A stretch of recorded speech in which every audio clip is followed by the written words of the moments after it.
Jury selection. A male-heavy jury would be preferable. Women might be more likely to side with prosecutors because children were involved. A single adult male would be ideal. People with no children would also be a priority. People of high wealth would preferably be looked over. You want your jury to relate, so a low socioeconomic status would be ideal. Low academic success might also be an indicator of a jury member I would look for. Jury members that have lobbied against police or law enforcement issues might be excluded from selection depending on their stance.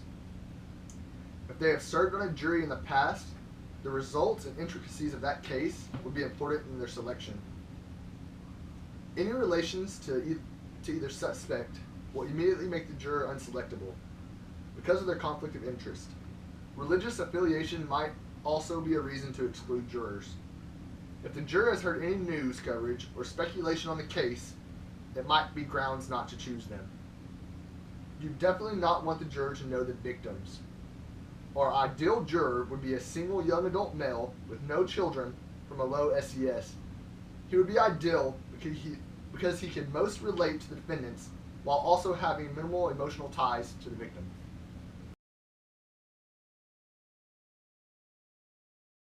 Opening statements. Ladies and gentlemen of the jury, today my client John Doe finds himself inexplicably in the court of law, facing many damning and incriminating charges, none of which have any merit or constitution.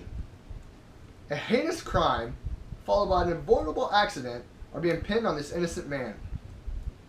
People of the court, I implore you, I beg of you, do not sentence, do not condemn this innocent man because of the pitchfork mob that demands a scapegoat. Look at the evidence available, or lack thereof.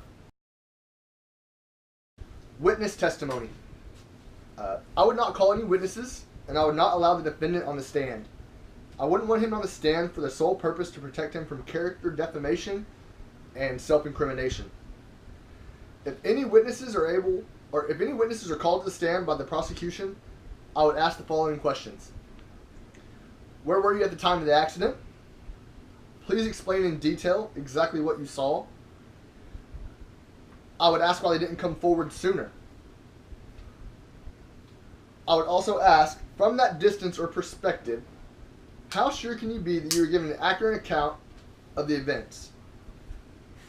Percentage-wise, 25%, 50%, 100%, for example.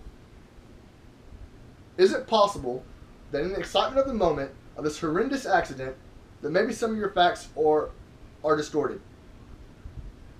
Taking into account how fast things are happening and the sheer shock of it all, I'll ask you again. From the distance or perspective, how sure can you be that you're given an accurate account of the events, percentage-wise, 25%, 50%, or so on?